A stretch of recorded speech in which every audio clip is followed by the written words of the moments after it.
We walk past them daily, people sitting on the edge of sidewalks wrapped in worn jackets, heads down, cardboard signs held out with shaking hands. And most of the time, we look away. But not everyone does. Now, you've probably heard a lot of stories about Barron Trump.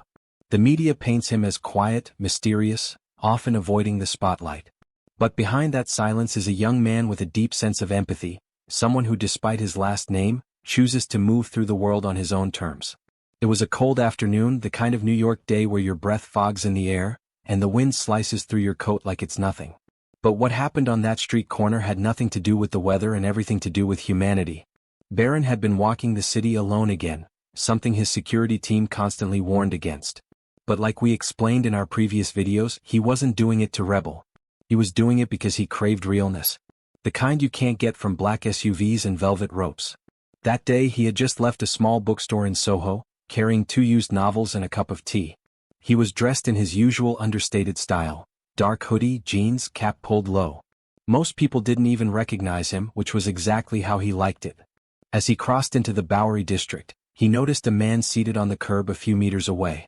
At first glance, it looked like any other homeless figure. But something about him stood out. His posture. His hands.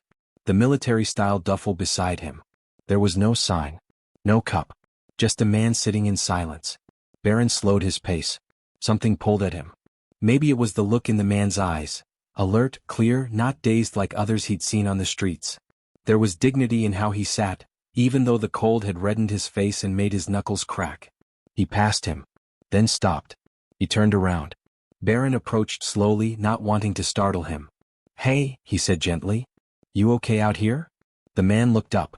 Early 60s maybe. Thin. One. But there was strength in his expression. He nodded once. "I'm all right. Thanks." Barron hesitated. "You former military?" The man raised an eyebrow, surprised. "Yeah. Army. 12 years. Iraq and Kosovo." Barron sat down on the curb beside him, ignoring the icy sidewalk. "You mind if I sit?" The man shrugged. "Suit yourself." Not often does someone your age even make eye contact. And they talked for almost half an hour. The man's name was Reggie. He had enlisted at 19, served honorably, and came home to a country that barely recognized him. He tried to reintegrate. Got a job. Lost it during the recession. Went through a rough divorce. Fell behind on rent. And like so many others, he slipped through the cracks. But Reggie wasn't bitter. That's what struck Barron the most. He spoke with calm. With clarity. "I don't need sympathy," he said at one point. "I just need a chance." Barron asked him what he needed right now. Reggie didn't say money. He didn't ask for food. He said, "I need to clean up. I've got an interview lined up in 2 days. It's for a custodial job at a school. If I show up looking like this, I won't get it." Barron nodded, stood up, and without saying much else, shook Reggie's hand and walked away. But that wasn't the end. 2 hours later, Reggie was still sitting in the same spot, his arms tucked in, trying to stay warm when a van pulled up. Out stepped Barron. And with him, a man from a local shelter and a retired Marine named Pete, who ran a veteran support initiative in the Bronx. "Told you I'd be back," Barron said with a grin. Reggie didn't know what to say. He had heard those words before. "I'll be back. Hang tight. Help is coming." Over the years, those promises had piled up like the empty cans beside him, used up and discarded. Church groups, volunteers, and even well-meaning city workers had told him they'd return. Some handed him flyers. Others had him fill out long forms on freezing mornings, his fingers barely able to hold the pen. "Just answer these questions," they'd say. "We'll call you." They never did. He remembered one winter when a local nonprofit came by, took his photo for a campaign, made him sit through an hour-long interview, and then vanished without a word. Another time, a young intern from a community outreach office had promised to find him a bed at a shelter. She never came back. In fact, he had filled out shelter forms no fewer than 6 times in the last year. They always wanted information, date of birth, military history, last permanent address, but none of it ever led anywhere. So when Barron left earlier that day, Reggie didn't expect anything. Sure, the kid was kind. He listened, which was rare. But Reggie had learned not to put his faith in kindness alone. People meant well, until they forgot. Until their lives got too busy. Until the inconvenience of remembering a homeless man sitting on a cold corner faded into the background of another chaotic city day. He had been let down too many times to let himself get hopeful again. So when that van pulled up, when he saw Barron climb out, with people, with supplies, with a real plan, his mind struggled to catch up with what he was seeing. This wasn't a maybe. This wasn't a brochure or an empty promise. This was action. And for the first time in a long time, Reggie felt something stir in his chest, something dangerously close to belief. As Barron approached, he didn't give some big speech. He didn't act like a hero. He just nodded and said, "Told you I'd be back." Barron handed him a fresh pair of boots, a warm jacket, and a duffel bag filled with essentials. But that wasn't all.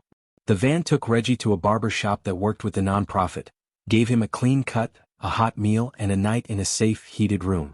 The next day, they got him to a community center that helped with job placement for veterans. But here's the part that most people don't know. Barron didn't just drop him off and leave. He stayed. He sat with Reggie through the intake paperwork. He made sure he had fresh clothes. And before he left, he pressed something into Reggie's hand, a business card with Barron's personal number on the back. "If things fall through," he said, "call me." Reggie didn't cry. But he blinked hard. That is the moment that changed everything. A week later, Reggie showed up to that job interview. Clean, confident, and sharp. He got the job. 2 months later, he had moved into a shared apartment through the veteran housing program. He had saved enough to buy a cheap phone. He called Barron just to say thank you. And Barron? He didn't post about it. Didn't tell a soul. It wasn't about the spotlight. Later, when Reggie asked Barron why he did it, Barron simply said, "Some people see a statistic. I saw a soldier. A man who served this country and just needed someone to believe in him for 5 minutes." And that 5 minutes indeed changed Reggie's trajectory. To this day, anytime someone gives him 5 minutes, whether it's a coworker on a lunch break, a neighbor at the apartment complex, or even a stranger at the bus stop, Reggie tells the story not just of how he got off the streets but of the young man who made it happen. And every time, his eyes light up like he's telling it for the first time. "Kid came out of nowhere," he'll say. "Didn't just hand me a sandwich and walk away. Sat down right next to me like I mattered." Sometimes he even jokes that Barron marched in like a general and turned my life around. People laugh. They think he's embellishing. And maybe he is. Or maybe he's not.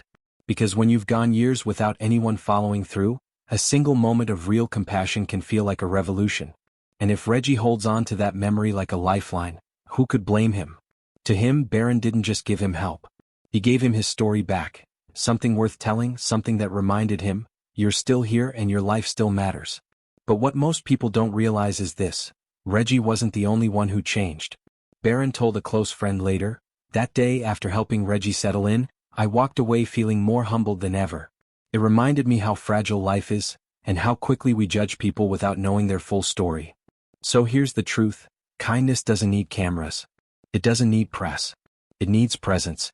One young man. One veteran. One moment on a freezing sidewalk. That's all it took. Barron Trump could have kept walking. No one would have blamed him. But he stopped. He listened. And he acted. And maybe that's what the world needs more of right now: people willing to stop for one another. If this story moved you, don't scroll away just yet. Hit the like button, share this video with someone who needs a reminder that good people still exist, and subscribe to our channel for more real stories that restore faith in humanity. This is The Storyteller, and I'll see you in the next one.